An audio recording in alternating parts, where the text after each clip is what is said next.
Eh,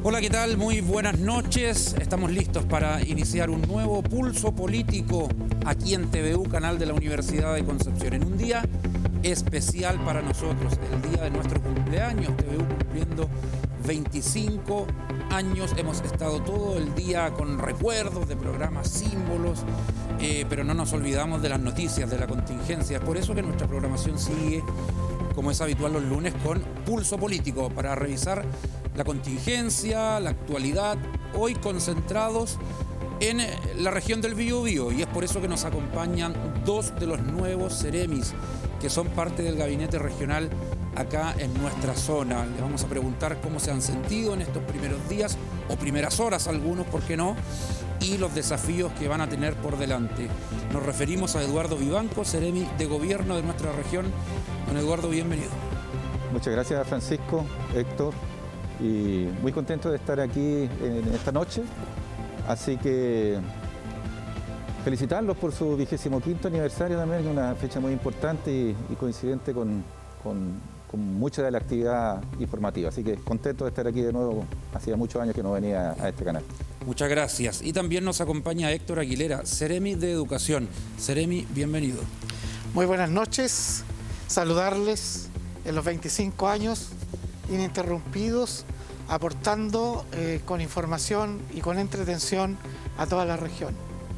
Muchas gracias también. Es la idea de nuestro canal, de nuestra Universidad de Concepción, aportar al debate, conversar con altura de miras, y hoy queremos conocer a estos dos nuevos seremis que tiene la región del Biobío y que ya se pusieron a trabajar de inmediato, por supuesto.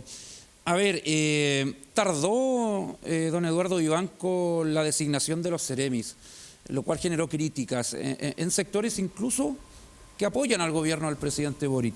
¿Qué pasó? ¿Era el tiempo normal en un gobierno nuevo, con mucha gente joven? Había que elegir muy bien los nombres, pero finalmente ya tenemos el gabinete regional, pero demoró. ¿Por qué?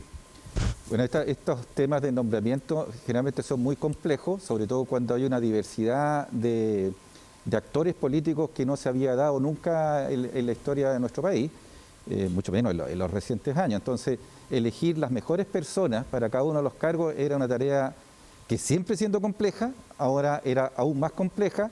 No obstante, dentro de lo que se esperaba, o se había anunciado, estuvieron la inmensa mayoría de los seremis nombrados, estuvimos ahí y yo creo que se cumplió con la tarea, y ahora toca la parte ya de avanzar ejecutando lo que se tiene que hacer. Así que yo no creo que sea tanto el tema de la demora, sino es bastante lógico y era también bastante predecible que podía tener un poquito más que otras instalaciones, porque tampoco es una diferencia diametral o extraordinaria respecto de otros nombramientos en épocas anteriores. ¿Cómo trabajaron los partidos para ponerse de acuerdo? ¿Fue difícil eso?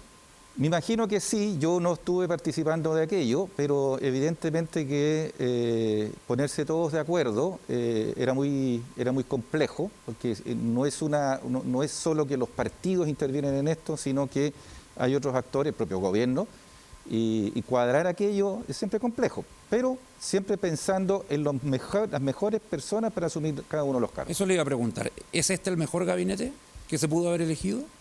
¿O eso lo dirá el tiempo? Es que yo soy parte, como tendría que decir que sí somos los mejores, pero la verdad es que lo que tenemos es toda la intención de cooperar. Probablemente, en definitiva, van a ser los hechos los que van a hablar por nosotros, hombres y mujeres que nos integramos.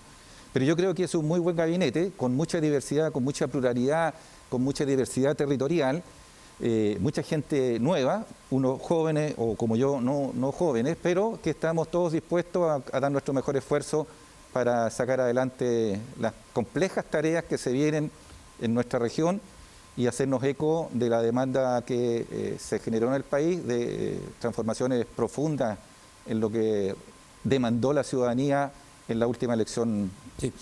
Hay harta expectativa con este gobierno, con las autoridades a nivel nacional y también las autoridades, en este caso, en la región del Biobío. Héctor Aguilera lleva un poquito más en el cargo que don Eduardo Vivanco, fue de los primeros 2 Ceremis que se nombraron junto con el Ceremi de Salud, Eduardo Barra. ¿Cómo se ha sentido en el cargo? Yo me he sentido bien.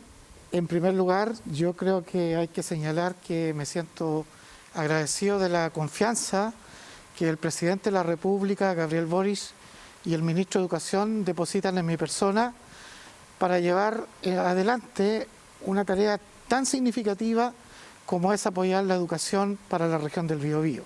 Han sido 2 semanas bastante movidas. Como he dicho en otras conversaciones, hay 2 frentes que hay que atender de manera inmediata. Primero, el frente interno, que es, digo yo, ordenar la casa.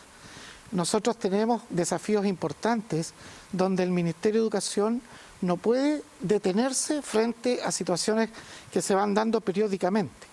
Y segundo, atender aquellos aspectos de la contingencia que todos los que están en sus casas, ¿cierto?, saben que tenemos una alta preocupación respecto de los protocolos para el tema de ir disminuyendo los contagios, y por otro lado, esto que emergió, que es el desencuentro en algunas comunidades educativas, de las cuales tenemos que ocuparnos con mucha fuerza.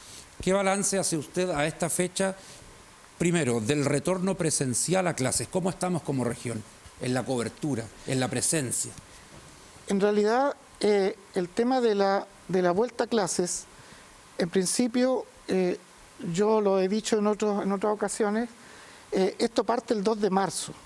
Quizás en esas 2 primeras semanas debió haberse hecho un proceso gradual, con una jornada no tan extendida al comienzo, y a eso haberle agregado también la posibilidad de una jornada de recepción de los estudiantes, es decir, preguntarles cómo vienen, cuáles son sus preocupaciones, cómo vivieron la pandemia, porque sabemos que aquí este es un proceso en el cual no podemos partir con las clases como que aquí no ha pasado nada. Por eso nosotros ahora, esta administración ha ofrecido la posibilidad a los establecimientos educacionales de solicitar una reducción de la jornada por 4 semanas de aquí al 25 de abril, de tal manera que los establecimientos educacionales puedan tener un espacio de reflexión, puedan ir graduando y luego poder iniciar una presencialidad más, digamos, estable. Y en ese sentido yo creo que aquí nosotros tenemos que poner el esfuerzo mayor desde el Ministerio de Educación. A la fecha, solamente señalar que a la fecha alrededor de 35 comunidades han pedido reducción de la jornada, porque hay otros que en realidad ya están como trabajando y no tienen mayores dificultades. Fue apresurada, negligente la gestión del gobierno anterior, que estaba ya en retirada, y que produce esto que se vio en los primeros días de clases, gente en decenas de personas, padres apoderados de las puertas de los colegios, no se tenía claro por dónde tenía que pasar el chico. Era un desorden. Acá recibimos muchos reclamos porque no se sabía por dónde entrar, no, es que esta es la puerta de entrada y no la de salida es la de allá, y al parecer todo el mundo andaba ansioso, pero había mucho desorden. ¿Cómo lo calificaría usted eso? Yo no me atrevo a calificar, yo creo que no es bueno calificar. No hacer una crítica política. No, porque yo creo que cuando uno inicia un año escolar, después de 2 años de pandemia, donde los estudiantes estuvieron en sus casas, cualquiera que hubiese iniciado el año escolar probablemente habría tenido algunas dificultades. Entonces yo creo que este es un proceso de aprendizaje de las comunidades en todo su conjunto. Pero debió coordinarse de mejor manera.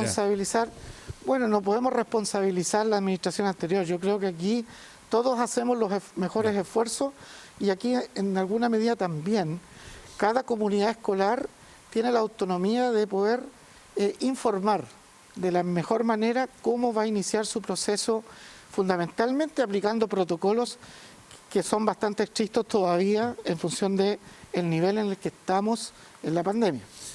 Ya vuelvo con usted, le quiero preguntar a Eduardo Vivanco, ¿cuáles son los desafíos que tiene este gabinete de Ceremis en la región del Biobío?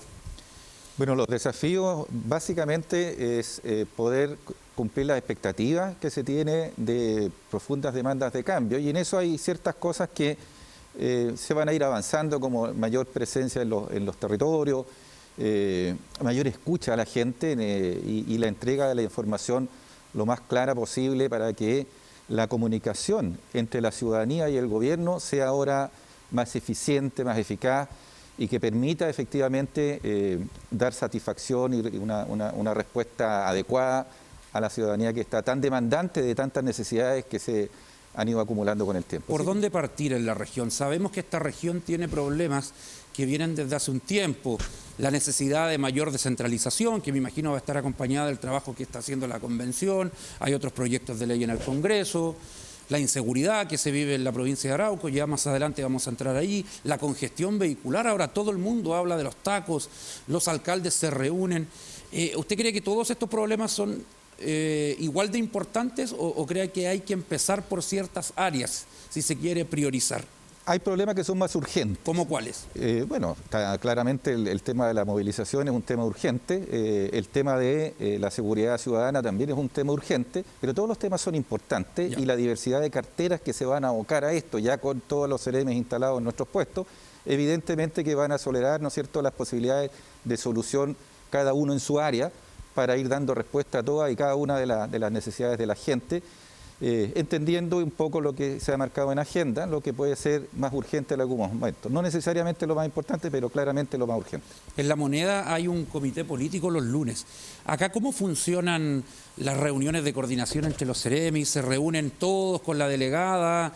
¿Hay ciertas carteras que también se juntan? Mire, yo soy uno de los más recientes. Probablemente Héctor podría dar mayor información respecto de lo que ha pasado, pero nosotros tuvimos una primera reunión en el día jueves en la tarde, cuando estábamos prácticamente todos, y ahí sí se acordó que van a haber ciertas reuniones periódicamente, pero recién estamos al lunes, se han pasado en términos de días hábiles un día, y seguramente la forma la va a dar a conocer en su momento la delegada, que es la que nos convoca a este tipo de reunión. Sí, es uno de los objetivos el lograr acuerdos también, tener un diálogo muy fluido con las fuerzas políticas de centro-izquierda, que son varias, y no solamente los que están en el gobierno. Con todos. La democracia cristiana también se ha abierto al diálogo. Es que esto es más amplio, es con todos. O sea, aquí no es solamente una coalición ampliada ahora con otra coalición, es con todos. Si todos tienen las mismas necesidades y todos son importantes para el gobierno. ¿Con la derecha también no tienen problema en reunirse con parlamentarios? No, pero ¿por qué? Si son parte de nuestro país. En gobiernos anteriores muchos diputados se quejaban de que jamás los recibían en los gobiernos regionales, por eso Este es un gobierno que quiere escuchar a todos, es un gobierno de puertas abiertas y obviamente se va a escuchar y se va a ponderar cada una de las necesidades y las demandas de cada una de las personas, independiente del cargo, independiente de la posición política, a todos, porque hay que escuchar, hay que dialogar para llegar a entendimiento. Vuelvo con el CEREMI de Educación. En los primeros días de este retorno hizo harta noticia los contagios en los colegios. Niños que se enfermaban, cursos que entraban en cuarentena. Ahora yo no sé si esa situación se relajó un poquito, los estudiantes están más precavidos, o tanta gente se ha enfermado que ahora ya hay mucha gente inmune también, o se ordenó eso que al principio era un caos y ayuda evidentemente a prevenir el COVID. ¿Cómo está la situación actual comparado a cuando usted recién llegó, que habían muchos contagios en los colegios? Bueno, en primer lugar señalar que los datos respecto del número de estudiantes y profesores que se encuentran contagiados lo tiene el Ministerio de Salud. Ellos llevan la trazabilidad y le van dando la información al establecimiento educacional respecto de cuándo un curso debe irse a cuarentena y cuándo solamente algunos de los integrantes del grupo curso se tengan que quedar en sus casas. Hoy día estamos hablando a nivel nacional que hay una positividad que está bajando de 10%, casi un 8%. Y eso repercute en educación, claro que repercute en educación. Hoy día hay establecimientos que están funcionando casi con la totalidad de los estudiantes. Está bajando la positividad, por lo tanto también eso se ve reflejado en los establecimientos educacionales. Por lo tanto, datos como uno poder decir en qué condiciones estamos hoy día, lo maneja el Ministerio de Salud y eso es periódico, es todos los días. Es importante recalcar que la presencialidad es obligatoria. Es obligatoria, sí. Porque en un momento había una duda ahí con una mala información que se entregó, pero los padres tienen que mandar a sus hijos al colegio. ¿Existe la posibilidad de que alguien se niegue?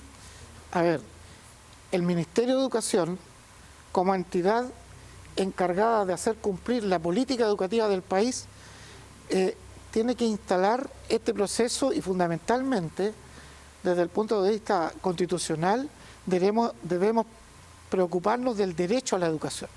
Por lo tanto, el Ministerio de Educación, considerando hoy día que estamos en fase 3, que los protocolos de la autoridad sanitaria facultan de que se pueda realizar el proceso educativo presencial, el Ministerio tiene que iniciar el proceso y exigir que los establecimientos funcionen.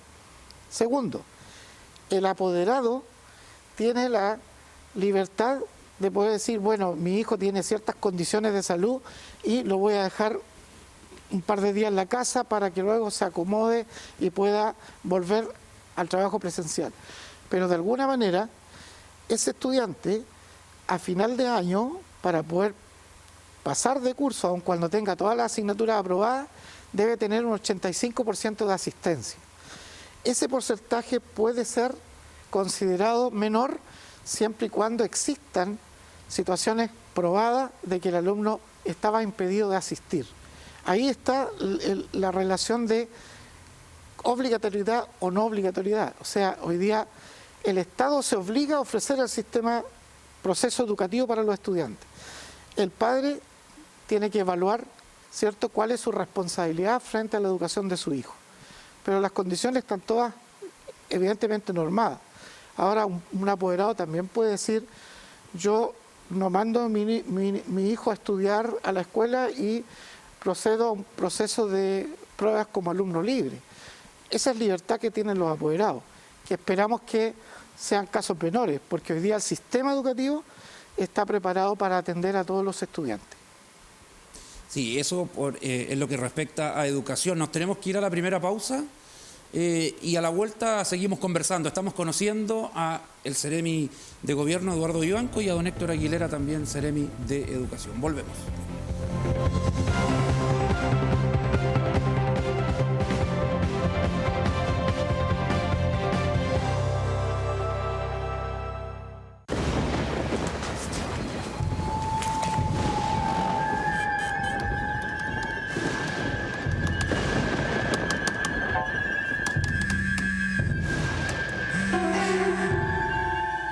Aló, profe. Aló.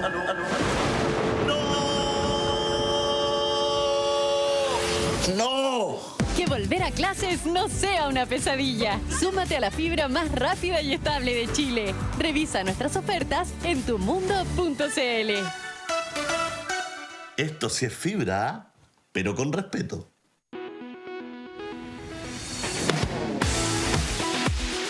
Hola, ¿cómo están todos y todas? Sean bienvenidos a un nuevo capítulo acá en la comunidad del contenido, como siempre, por las pantallas de TVU.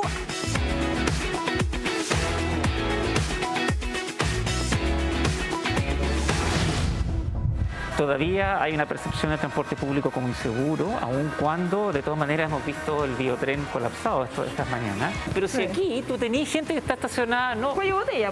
Entonces el otro dice, ya me estaciono, o sea, paro acá, total, no voy a molestar. Por supuesto que eso genera un problema importante. Y eso lo vemos acá rato, de nuevo en las mañanas, el ejemplo en los colegios, pero en otros lugares.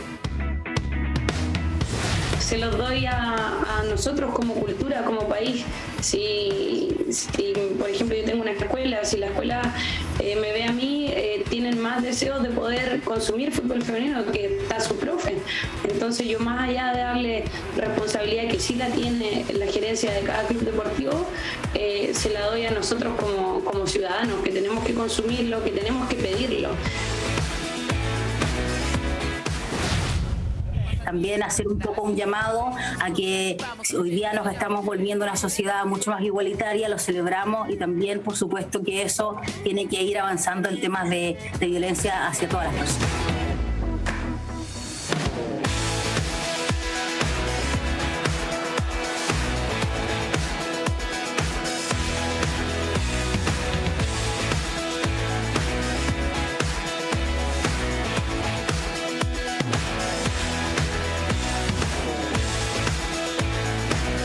Nos vemos de lunes a viernes a las 14 horas por las pantallas de TVU.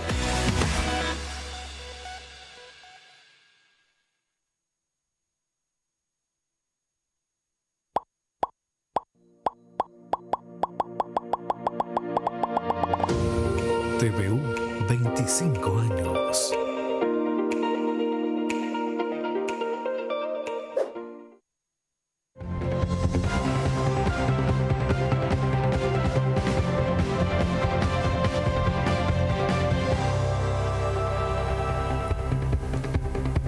Continuamos en Pulso Político, y uno de los temas que preocupan a la región, por supuesto, que es lo que pasa en la provincia de Arauco y a nivel país, lo que pasa en la región de al lado, la región de la Araucanía. Los últimos hechos de violencia graves ocurridos se dieron lugar en Contulmo. El gobierno estaba analizando la posibilidad de tomar acciones judiciales, querellas, y al parecer hay novedades, Seremi de Gobierno. Sí, hay algunas novedades. Lo primero, obviamente desde un principio el gobierno condena completamente estos hechos de violencia, no es la forma, y no van a conducir sino más violencia, las soluciones nunca. Por lo tanto, se condenó desde un principio aquello. Lo segundo que se hizo como gobierno fue inmediatamente concurrir con el apoyo del Estado a través de la delegación provincial a atender a las víctimas de esta violencia con sus equipos desplegados en terreno, los equipos provinciales para estas emergencias. Lo tercero que se hizo, o junto con aquello, el contacto con la autoridad local, particularmente con el alcalde, para dialogar directamente con la autoridad competente en la localidad respecto de la situación, para irse formando una opinión. Siguió eso, reuniones con las policías para poder coordinar mejor el tema de la seguridad de la ciudadanía, seguridad en el sentido del control y la prevención de estos actos en la medida que se van modificando las estrategias, y finalmente una cosa que era un poquito más de largo, que es las acciones judiciales que se podían tomar, y la decisión en este aspecto fue sí presentar querellas por los actos de violencia que ocurrieron el día viernes, la noche recién pasado. En su momento, en el gobierno del presidente Sebastián Piñera, sectores de la oposición, que ahora incluso algunos están en el gobierno, criticaban solamente la interposición de querellas, que no llegaban a ni un puerto, a ni un resultado, en muchos de los casos. Ahora el gobierno hace lo mismo. ¿Qué más van a hacer? Bueno, yo le indiqué que algunas cosas que se hicieron distintas, y obviamente hay un reconocimiento a una deuda histórica que se tiene con los pueblos originarios, y en ese sentido hay que trabajar por ir corrigiendo aquello también. Yo creo que eso va a avanzar con suficiente fuerza, pero no se puede dejar de lado que la ciudadanía no puede estar sujeta al arbitrio de personas que quieren solucionar, entre comillas, si es que eso se entiende por solución, las acciones violentas contra personas en nuestro territorio nacional. ¿Esa es la importancia de la querella? ¿Buscar justicia, perseguir a los responsables? Es buscar justicia. ¿Ya? Porque si no hay justicia, la convivencia cívica se pierde completamente. Sí. Escuchemos un poquito del video de Contulmo, porque generó harto temor en la población. Bueno, seguramente la gente lo ha visto en redes sociales, pero bueno, se han conocido nuevas piezas. A ver, escuchemos un poquito, veamos.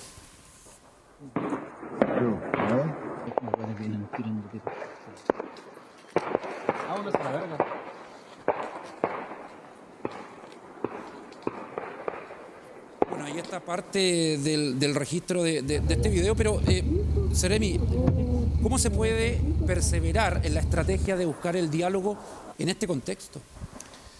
Porque si no hay diálogo, no hay salida a los problemas de la gente. Mire, es muy simple.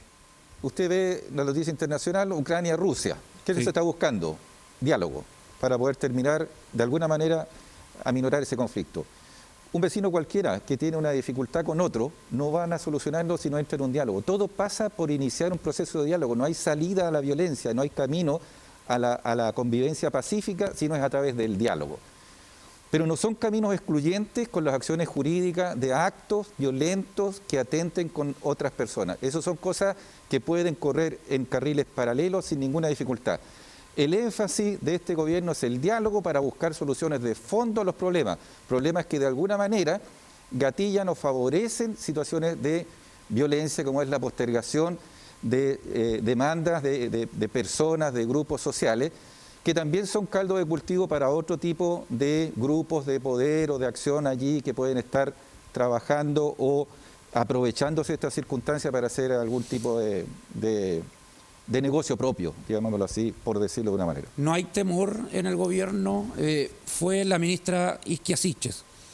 No la recibieron con disparo, pero se escucharon disparos al aire.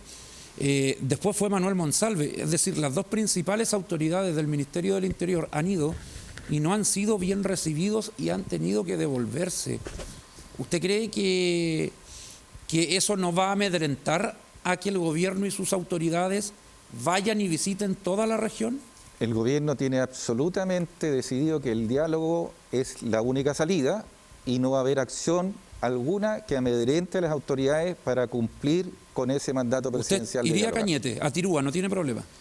Yo he ido siempre a Tirúa y Cañete y creo que no voy a tener problema. Y siempre existe la posibilidad que algún grupo haga alguna acción, eso es con cierta frecuencia puede pasar, pero en términos generales no hay ningún problema que la autoridad pueda llegar a Cañete en particular. Sí. Le quiero preguntar al Seremi de Educación si el funcionamiento de los colegios allá en Arauco ha tenido algún problema debido a esta situación que se vive allá. ¿Hay algún plan de contingencia o hasta el momento no se han visto mayormente afectados más allá de lo que ha pasado en los últimos años, que son escuelas quemadas? Pero le estoy hablando ahora de lo último. Sí, efectivamente las mayores situaciones complejas estuvieron hace un tiempo atrás. Ahora los establecimientos educacionales están funcionando con total regularidad. Quizás ahí estamos atendiendo algunas peticiones que tienen los alcaldes, fundamentalmente por el transporte escolar, para que los alumnos lleguen a los establecimientos, pero no hay manifestaciones de otro tipo, incluso situaciones como las que han ocurrido aquí de desencuentros y agresiones.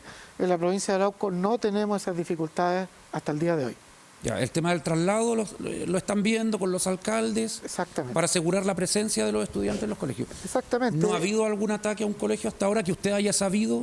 No hay ninguna información respecto de que haya algún establecimiento educacional involucrado en alguna situación de ataque o de desorden. Sí.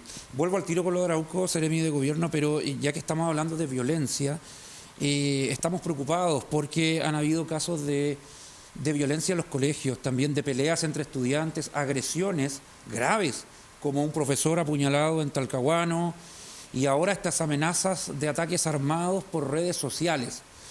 ¿Cómo analiza esta situación, Seremi? Yo he sido súper claro cuando me han consultado respecto de este tema. Primero, estamos viviendo una situación social, digamos, producto de 2 años de pandemia, que se está generando en la comunidad.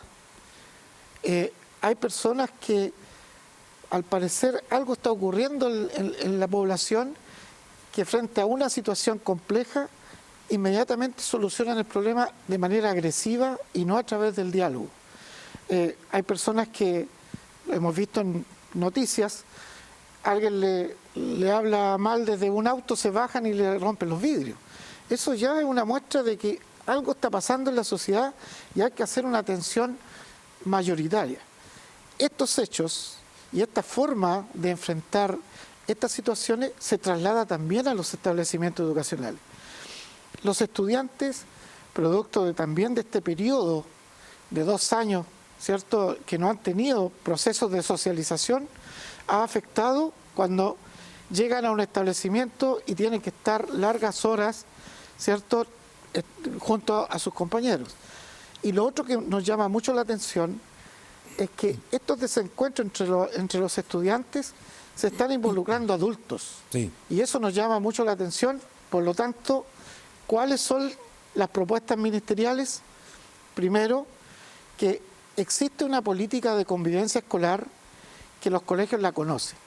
Producto de esa política, cada establecimiento tiene un plan de convivencia escolar donde señala cuáles son los protocolos que el colegio debe seguir frente a cualquier situación que afecte a un estudiante, sea por bullying, sea por agresión, sea por cualquier tipo de situación que ofenda o que de alguna manera tenga un trato no dentro de... ¿Y esa metodología es buena o el gobierno la va a revisar para mejorarla, por ejemplo? Esa metodología funciona cuando el establecimiento la aplica bien. Lo que pasa que ha quedado como en algunos establecimientos como instalada la política y requiere hoy día un refuerzo y una revisión. Nosotros hoy día, como región del Biobío, en conjunto con la División de Educación General, hemos elaborado y hemos apoyado en la elaboración de un instrumento, ya un documento que ya le llegó a todos los establecimientos educacionales para que inicien jornadas de diálogo y de análisis de la convivencia escolar al interior de todos los establecimientos educacionales de la región. Hoy día nos reunimos con todos los supervisores, todo el personal del ministerio. Toda esta semana los establecimientos van a analizar el documento que tiene diferentes momentos y la próxima semana va a haber un día especial donde los establecimientos van a hacer un alto en su trabajo y se van a dedicar a trabajar con los estudiantes el análisis de ese documento donde los estudiantes puedan compartir vivencias, indicar cuál es la situación que están viviendo y ofrecer también de qué manera vamos a convivir de aquí en adelante. Este proceso se va a trabajar en los establecimientos porque pensamos que es mucho más importante asegurar una buena convivencia, una sana convivencia, para luego entrar en las brechas educativas que tenemos que recuperar. ¿Cómo lo ve usted, Eduardo Vivanco? ¿Esto es una expresión de violencia de una sociedad que está más violenta en general? Porque esto repercute en todos. O sea, los que somos papás, obviamente, tenemos una sensibilidad mayor por nuestros hijos, porque esto es transversal, ¿eh? Hay colegios particulares que tienen casos de violencia y colegios públicos. Algo está pasando. La violencia escolar no es un fenómeno reciente. Yo me recuerdo en mis tiempos no existía la posibilidad de estas redes que todo se hacía inmediatamente abierto, pero la violencia existía, el bullying existía, matonaje se llamaba en ese entonces, pero no por eso significa que nos vamos a resignar que porque siempre existió tenga que seguir, pero simplemente recalcar que no es algo que ahora apareció, sino que es algo que ha estado ahí, que se han hecho medidas y que se tiene que mejorar para que estas vayan disminuyendo en el tiempo, y creo que el Ceremi de Educación las ha planteado aquí. Probablemente, como todo proceso de mejora, se podrá implementar de mejor forma las que están, se podrán cambiar algunas, pero es eso. Tampoco tenemos que pensar que la violencia apareció ahora que se volvió a clase después de 2 años de pandemia. Probablemente haya ciertos niveles y ciertos fenómenos que no se daban con tanta frecuencia, como es la intromisión de adultos en este tipo de dificultades. Pero hay que enfrentarlo con las herramientas que los expertos tienen y están a cargo de implementarlas en este recinto. En otro tema, más allá de si a usted le toca manejar esto directamente o no, sabemos que trabajan en coordinación con la delegada, pero hoy el alcalde Ortiz reclamaba por mayor seguridad en el centro de Concepción. Hemos tenido situaciones muy graves, una balacera que terminó con una persona acribillada, hace algunos días una persona asaltada en calles céntricas, muerto también. Un joven hace el 10 de febrero, si no me equivoco, muerto apuñalado a la salida de una tienda. Hay preocupación por la seguridad y al parecer la el contingente policial se hace corto. Por ahí se dice que hay mucho policía que se va a Arauco, pero ¿qué pasa con el resto de las ciudades? ¿Cómo ve este tema desde su cartera? Lo que nosotros observamos que la violencia o la delincuencia, por decirlo de una manera más específica... Usted a lo mejor me va a decir que eso siempre ha existido, pero ahora hemos tenido noticias muy seguidas de hechos gravísimos. Está claro que siempre ha existido, sí, pero el punto que voy es otro, distinto, que tiene que ver con que la forma en que se enfrentó aspectos delictuales, particularmente ligados al narcotráfico, que parece ser el punto central de los asesinatos callejeros en la ciudad, en las dos principales comunas de la región, Concepción y Los Ángeles, tienen que ver con una forma de hacer el combate delictual que no funcionó y que este gobierno tiene que iniciar un proceso de cambio. Y en eso se hizo una reunión hoy día en la mañana, un comité policial donde se están desarrollando nuevas estrategias para poder enfrentar este problema. Estrategias que por razones obvias no pueden darse públicas, si no pierde toda eficacia, pero se está trabajando en el tema. Y en términos de la dotación policial, de las tecnologías policiales que se pueden implementar,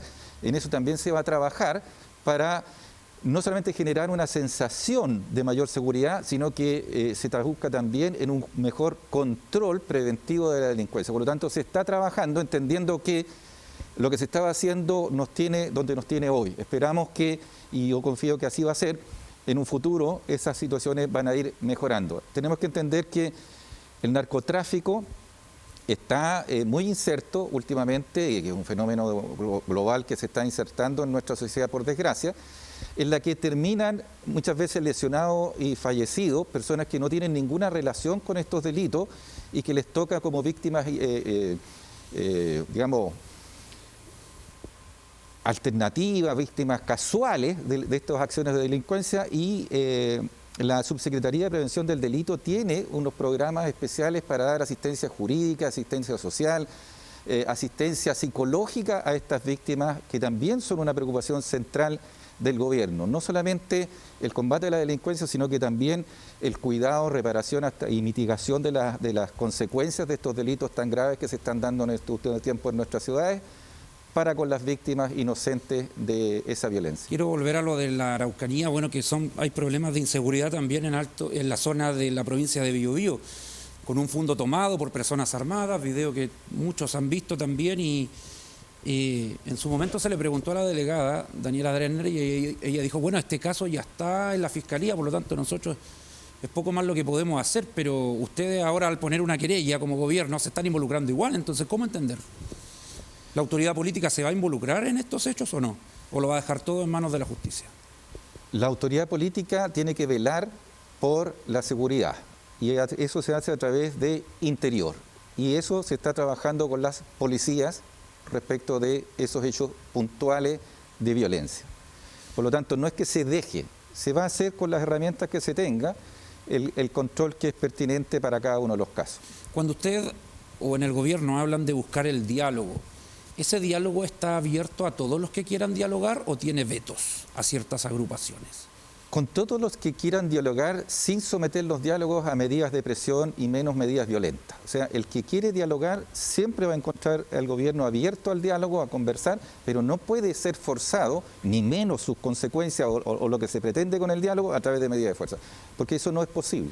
Si yo soy miembro de un grupo radical, de estos que queman camiones, cabañas, y le digo, ¿sabe qué, don Eduardo Vivanco? Estoy dispuesto a dejar las armas y conversar. ¿Usted qué me contestaría? Que eso tendría que ser evaluado, pero en principio es importante esa voluntad de terminar con las medidas de violencia, porque entonces sí se puede entrar en un diálogo sincero. Claro, porque se habla de que este gobierno quiere hacer algo que no ha hecho ningún otro, de buscar el diálogo justamente porque ese diálogo sería abierto, porque si el gobierno se junta con los mismos de siempre, difícilmente se va a lograr un acuerdo. Pero ha sido claro la respuesta de que quienes estén haciendo medidas violentas no pueden ser sujetos de diálogo. No van a aceptar ultimátum como el que hizo un grupo radical. ¿Cómo? No van a aceptar ultimátum de ningún tipo, como apareció en un grupo radical ahí dándole 48 horas al gobierno. Es que entonces no hay una voluntad de diálogo sincero en esa actitud. Claramente, si están haciendo medidas de amenaza o de violencia, ¿qué diálogo es ese? No se puede. Don Héctor Aguilera, ¿qué desafío tiene usted ahora de aquí en adelante en educación? ¿Dónde va a poner el ahínco? Bueno, en educación siempre hay mucho que hacer. Primero, nosotros estamos instalando un gabinete con todas las instituciones asociadas a educación, como es el caso de la JUNJI, Integra, JUNAEP, la Superintendencia, la Agencia de Calidad. Institucionalidad que tenemos que coordinarnos para poder llegar cada uno con sus tareas a atender a la población que le corresponde atender. Por otro lado, la delegada presidencial en la primera reunión que tuvimos con los CEREMES que se vienen incorporando es potenciar el trabajo intersectorial. Nosotros tenemos que vincularnos con la secretaria ministerial del deporte, porque hay programas del deporte que llegan a la escuela y esto podría potenciar espacios donde los estudiantes tengan mayor participación. Por otro lado, tenemos que vincularnos con el Ministerio de Transporte para gestionar transporte escolar a través de los programas que tenemos, digamos que son del Ministerio de Transporte, que repercuten en el área de educación. Tenemos que vincularnos como lo estamos haciendo con el Ministerio de Salud. Para llegar al umbral superior al 80% de alumnos vacunados. Esta acción ya partió en coordinación con el Ministerio de Salud. Y por otro lado también seguir coordinados con el Ministerio de Salud por otros temas como protecciones respecto del VIH y otros temas que repercuten también en educación. Sí, nombró muchas entidades con las que conversar, pero no le escuché el Colegio de Profesores. ¿Cómo está la relación con ellos?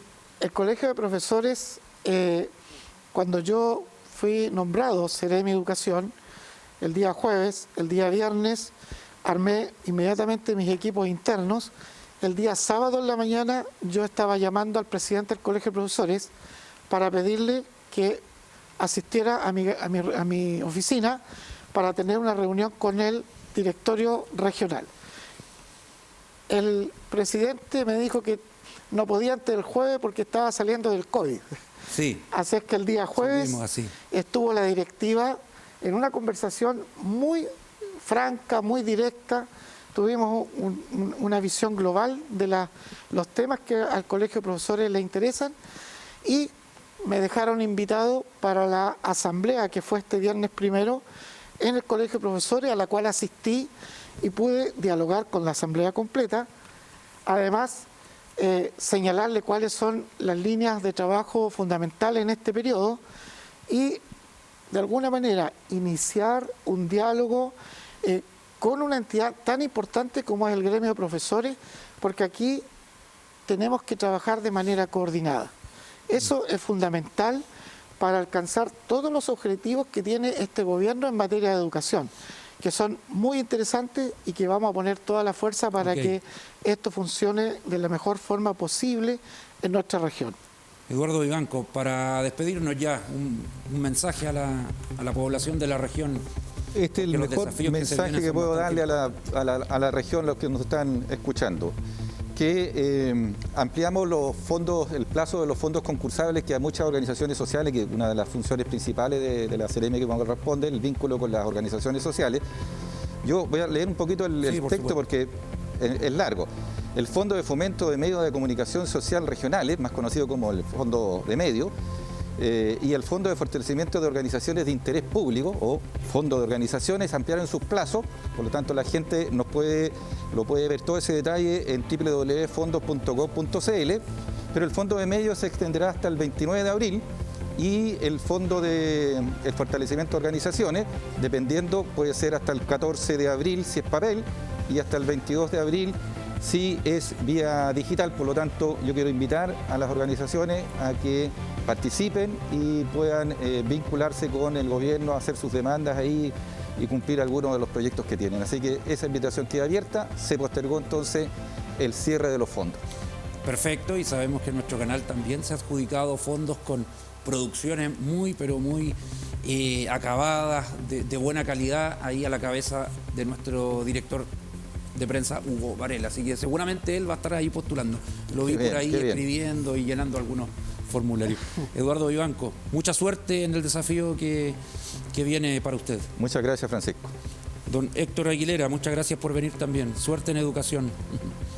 Muchas gracias.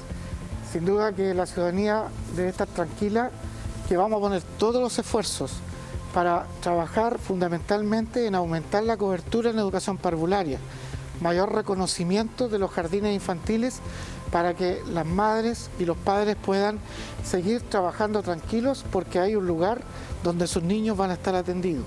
En educación básica vamos a trabajar profundamente en la reinserción escolar para aquellos estudiantes que por alguna razón están fuera del sistema. Y en educación media, fortalecer y potenciar la educación técnico-profesional, que es muy importante para nuestra región. Gracias nuevamente a ambos y a ustedes en sus casas. Un nuevo pulso político el próximo lunes y desde mañana, como siempre, a esta hora, mensaje directo. Que estén muy bien.